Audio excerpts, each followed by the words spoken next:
ये 1991 का जो वार्षिक पैक्ट आया, उस समय पर नरसिम्हा राव का सरकार थी और भारत देश में आप लोगों ने देखा मंदिर और मस्जिद को लेकर के काफ़ी विवाद था। उस डिस्प्यूट में जो चीज़ें सबसे ज़्यादा बढ़ी वो धर्म और संप्रदाय को लेकर के थी। एक ही धर्म के लोगों को टारगेट किया जाने लगा, काउंटर किया जाने लगा। बहुत सारे बड़े व्यापक स्तर में सांप्रदायिक हिंसा फैल गई। भारत देश ऐसे जलने लगा जैसे आग में कोई घी डाल दे या पेट्रोल में आग लगा दिया जाए, पूरा भारत देश जलने लगा। उस समय के तत्कालीन जो प्रधानमंत्री थे और उस समय के जो चीफ जस्टिस ऑफ इंडिया थे, दोनों के हिसाब से उन्होंने भी पार्लियामेंट में एक बिल लाया जिसको बोला गया 1991 का the place of worship act. उस संभल हिंसा के बाद लगातार जिस तरीके से मस्जिदों को टारगेट किया जा रहा है, अभी तक आप संभल की मस्जिदों को देख रहे थे कि लगातार सर्वे की बात हो रही थी, उसके बाद अजमेर शरीफ दरगाह की बात होने लगी। सोशल मीडिया पे लोग आज के डेट में लगातार दिल्ली के जामा मस्जिद के लोग टारगेट कर रहे हैं, उसको भी लोग कह रहे हैं। हिंदू पक्ष का कहना है कि लगातार सर्वे हो, उसके नीचे भी मंदिर के आसार, लगातार इस तरह की बातें सोशल मीडिया पर लोग लिख रहे हैं। इन सभी बातों पर हम बात करने के लिए इस वक्त हमारे साथ और सुप्रीम कोर्ट के एडवोकेट नरेंद्र मिश्रा सर, उनसे हम बातचीत करेंगे। सर, जिस तरीके से सोशल मीडिया पे एक नैरेटिव तैयार किया गया है मस्जिदों के लेकर, क्या कुछ कहेंगे आप? देखिए, आर्टिकल 1525 कहता है भारत देश में, जो लोग करते हैं वो तो मैं नहीं जानता किस उद्देश्य से करते हैं, पर उनका उद्देश्य जो मुझे मेरा अनुमान है, वो सिर्फ और सिर्फ एक ही पर्सपेक्ट में होता है कि किसी भी तरीके से एक कम्युनिटी, एक जाति, एक धर्म विशेष को काउंटर किया जाए, उसकी कमियों को ज़्यादा से ज़्यादा उजागर किया जाए और कमियाँ उजागर करना कम, उसको गलत बताना, गलत साबित करना, उस रिलीजन्स को मानने वाले लोग बहुत गंदे हैं, ये सब दिखाने की कोशिश को हो रही है। Point number 1। पॉइंट नंबर 2, कोई भी मस्जिद भारत देश में हो, कोई भी रिलीजन्स हो, लगभग पूरे भारत देश में 20 लाख के आसपास में मंदिर है, लगभग 45 हजार के आसपास में गुरुद्वारे हैं। इसके साथ में मैंने इसको न्यूज़ 24 वगैरह के प्लेटफ़ॉर्म में भी मैंने बोला है। इसके साथ में जो दूसरा है लगभग 30,000 के आसपास में मस्जिदें हैं, 27,000 के आसपास में चर्च हैं। इन सब में यदि खुदाई और सारे धर्मों के अपनी-अपनी जो विशेषताएँ हैं रिलीजन्स की, हर रिलीजन्स की ज़ाहिर-सी बात है कि आए हैं, तो कुछ न कुछ उनकी अच्छाइयाँ रही होंगी, कुछ न कुछ कमियाँ ज़रूर रही होंगी। तभी तो नए धर्मों का जन्म हुआ है। और मुझे लगता है कि हिंदू धर्म में भी कुछ कमियाँ रही होंगी, नए-नए बहुत सारे बौद्ध, जैन आए। मुझे लगता है कि जो लोगों ने बोला उसको हिस्ट्री से थोड़ा और अच्छे से पढ़ना चाहिए। क्योंकि जब वैदिक काल के बाद में जब उत्तर वैदिक काल आता है, तो उस समय पर जैना, बौद्ध बहुत रिलीजन्स भारत देश में आते हैं। तो ये सारी चीज़ों को समझने की ज़रूरत है। पर इतना ज़्यादा किसी धर्म के व्यक्ति के और धर्म को इतना क्रिटिसाइज़ करना मेरे हिसाब से तो कंप्लीट वायलेशन आर्टिकल 25 का है। आर्टिकल 25 स्पष्ट करता है जहाँ पर कि किसी भी व्यक्ति की आस्था, किसी भी व्यक्ति का धर्म जो भी है, उसको कहीं भी कोई ठोस नहीं पहुँचा सकता है। साथ में उसकी स्वतंत्रता को भी नहीं बाधित कर सकता कि वर्शिप एक्ट जो 1991 है, उसमें जिसमें हमारी पिटीशन भी है Alok Sharma and Priya Mishra versus Union of India, आप तो सारे लोग देखे ही होंगे, पिछले सैटरडे को फाइल हुई। उसमें मैंने यही सारी चीज़ों को बोला है। 1991 का जो एक्ट है वो आया क्यों? उसकी कहीं न कहीं कोई भी एक्ट आता है तो उसकी ज़ाहिर-सी बात है कोई न कोई बुनियाद होगी। जैसे इस समय पर धर्म को लेकर के पूरे भारत देश में तरह-तरह की बातें चल रही। इसको कैसे जो है तो सारी चीज़ों को करना है, ये सारी चीज़ों को बुनियादों को करना पड़ेगा। ये मैं आप लोगों के माध्यम से ये बोलना चाहता हूँ कि ये जितनी भी चीज़ें 1991 का जो वार्षिक पैक्ट आया, उस समय पर नरसिम्हा राव का सरकार थी और भारत देश में आप लोगों ने देखा मंदिर और मस्जिद को लेकर के काफ़ी विवाद था। उस डिस्प्यूट में जो चीज़ें सबसे ज़्यादा बढ़ी वो धर्म और संप्रदाय को लेकर के थी।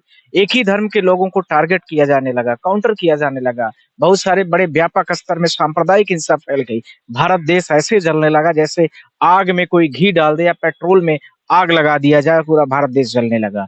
उस समय के तत्कालीन जो प्रधानमंत्री थे और उस समय के जो चीफ जस्टिस ऑफ इंडिया थे, दोनों के हिसाब से उन्होंने भी पार्लियामेंट में एक बिल लाया जिसको बोला गया 1991 का the place of worship act.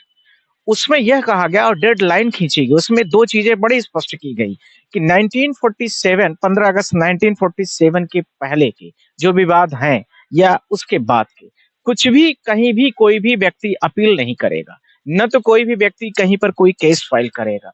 ये सारी चीज़ों को ले पर उसमें स्वरूप को लेकर के जो हमारे honourable chief justice of India D.Y.. Chandrachud थे, उन्होंने थोड़ा-सा एक टिप्पणी कर दी, उसी से विवाद शुरू होगा, अभी हम आ रहे हैं।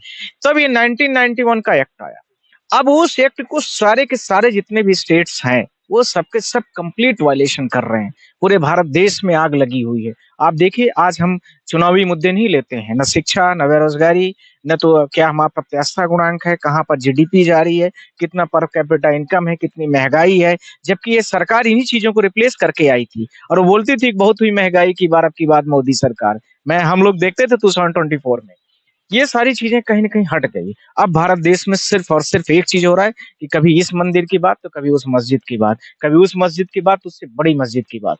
पूरे भारत के इतिहास में यदि आप स्वर्णिम युग की बात करते हैं, तो मुझे लगता है कि जो भारत देश का शाहजहाँ का टाइम था, उससे बड़ा भारत देश के इतिहास में स्वर्णिम काल आर्किटेक्चर्स के मामले में कहीं नहीं रहा। जिसने ताजमहल को बनाया, तो इसने लाल किला को बनाया, तो उसी के जस्ट सामने पर आपने देखा जामा मस्जिद बनाया।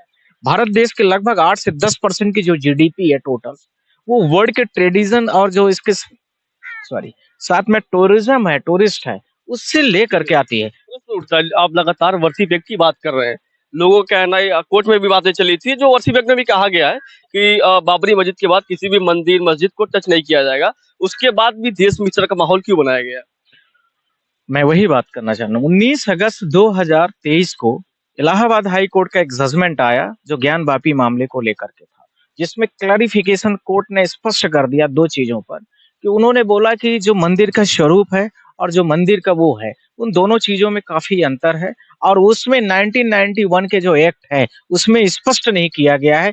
इसलिए उसके स्वरूप को मतलब जानना ज़्यादा ज़रूरी है, जबकि उसके स्ट्रक्चर को कहीं टच नहीं करना। ये दोनों बातें क्लियर। तो स्वरूप को जानने की ऐसी होड़ लग गई कि भारत देश में जितनी 30,000 मस्जिदें हैं, लगता है कि तत्काल 2024-25 में सबकी खुदाई और आर्कियोलॉजी से सबका सर्वे करा करके सबका सब पता कर लिया जाएगा।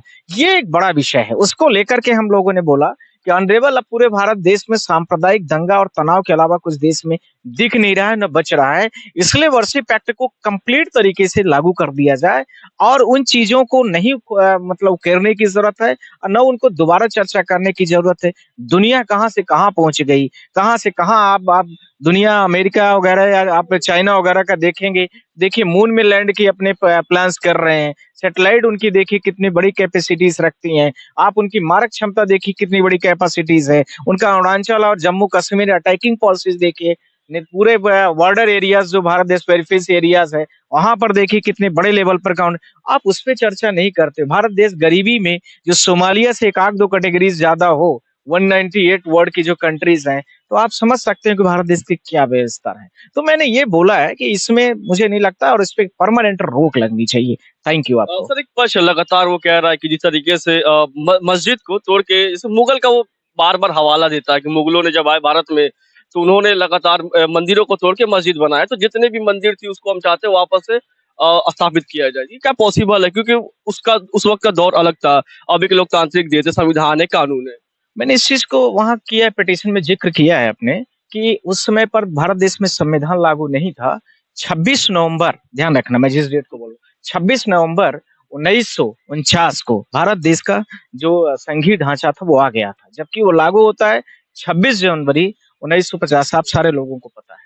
ये सारी चीज़ों को मैं इन सारी चीज़ों से स्पष्ट किया हूँ कि उसके पहले का क्या था, उसके बारे में आप जाएँगे तो आप कहेंगे कि इस्लामिक कंट्रीज़ के पहले जो शक, कुषाण, पहलव आए, उससे पहले देखेंगे आर्य, अनार्य आए, फिर उससे भी पहले कहेंगे कि अनार्य थे देश में, रावी नदी के तट पर जो बहुत बड़ा युद्ध हुआ है, तो वो सारी कितनी आप खुदाई करोगे? तो वो पाषाण, नवपाषाण, पूरा पाषाण होते हुए लगता है कि जंगली राज्य फिर फैल जाएगा। तो मैंने इसको भी चैलेंज किया और मैंने पिटीशन के ग्राउंड में भी इस चीज़ को बोला है। बाकी ये डॉक्टर साहब काफ़ी और चीज़ों को ब्रीफ करेंगे आपको।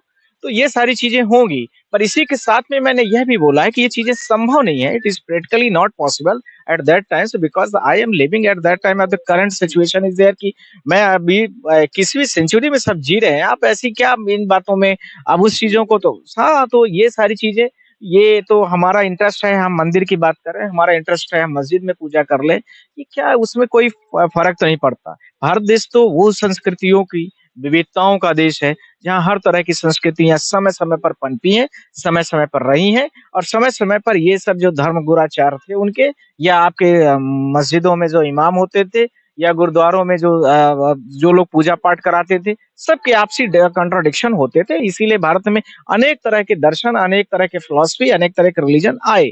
पर उसको अब ये कह देना कि इसको उखाड़ फेंकना है, तो ये तो धर्म युद्ध खड़ा हो गया जाएगा पूरे भारत देश में, न कि भारत देश में विकास युद्ध होगा। देखिए सर, संभल हिंसा की बात की, एक आखिरी प्रश्न आपसे लेना चाहता हूँ। जिस तरीके से संभल हिंसा होती है, अब मस्जिद के सर्वे की बात होती है, पुलिस प्रशासन का कहना है कि सरकार का, प्रशासन की बात प्रशासन का कहना है कि पत्थरबाजी की हुई, फिर हम गोली चला, लगातार 5 लोगों की निर्मम हत्या हो गई। वो एक तस्वीर है। सर दूसरी तस्वीर बात करें तो लोगों का कहना है कि जिस तरीके से पिटीशन दायर होता है, तुरंत सुनवाई होती है, तुरंत ऑर्डर आ जाता है, इस पर लोगों का बिलीफ सिस्टम क कमज़ोर होता हुआ दिखाई दे रहा है एक मुसलमान पर, ये कहना है।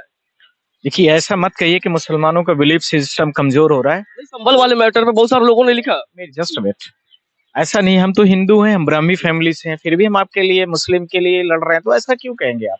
भारत देश में संप्रभुता और बराबर सब चीज़ें बनी रहें, इसके लिए ऐसा नहीं कहना है कि मुस्लिम ही कमज़ोर हो रहा है, ऐसा नहीं है। मुस्लिम के साथ में बहुत सारे भारत देश के लोग हैं। मुस्लिम की आबादी तो 14.6% के नियत से है, लमसम है। तो ऐसे तो आप कहोगे तब तो हो गया सारी चीज़ें। तो ये कहने की आवश्यकता नहीं है कि मुस्लिम अकेला और कमज़ोर साबित हो रहा है।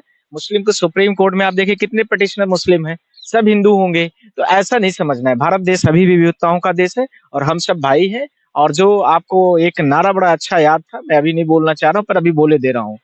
हिंदू, मुस्लिम, सिख, ईसाई हम सब हैं भाई-भाई। हम सब साथ में देश का विकास करें, यही हमारा उद्देश्य है और यही हम सब करेंगे। और आप सबकी, भारत देश के प्रत्येक व्यक्ति की यही ज़िम्मेदारी और जवाबदेही भी है। सर आपसे समझना चाहते हैं, जिस तरीके से लगातार मस्जिदों के सर्वे की बात हो रही है, एक पक्ष कह रहा है कि हमारे पास 5,000 मस्जिदों की लिस्ट है, हम उसको सर्वे करेंगे और जो मंदिर से हम उसको वापस लेंगे। नहीं, वे तो ठीक है, बोलना एक आसान होता है, लेकिन अल्टीमेटली तो कानून का राज है ना, तो जुडिशियल प्रोसेस के थ्रू ही जो डिटरमिन होगा कि उसपे सच्चाई कितनी है और क्या किया जा सकता है। तो अभी तो पिटीशन कुछ लोगों ने फाइल किया, हम मिश्रा जी ने भी फाइल करी है, देखते हैं क्या होता है। बाकी मेरे को लगता है मीडिया में जो खबरें आ रही हैं या उसमें एक अलग चीज होता है और लीगल प्रोसेस अलग होता है। बिना स्क्रूटनाइज करे, बिना उसका एविडेंस के कुछ भी जल्दबाजी होगी इस मामले में कुछ बोलना।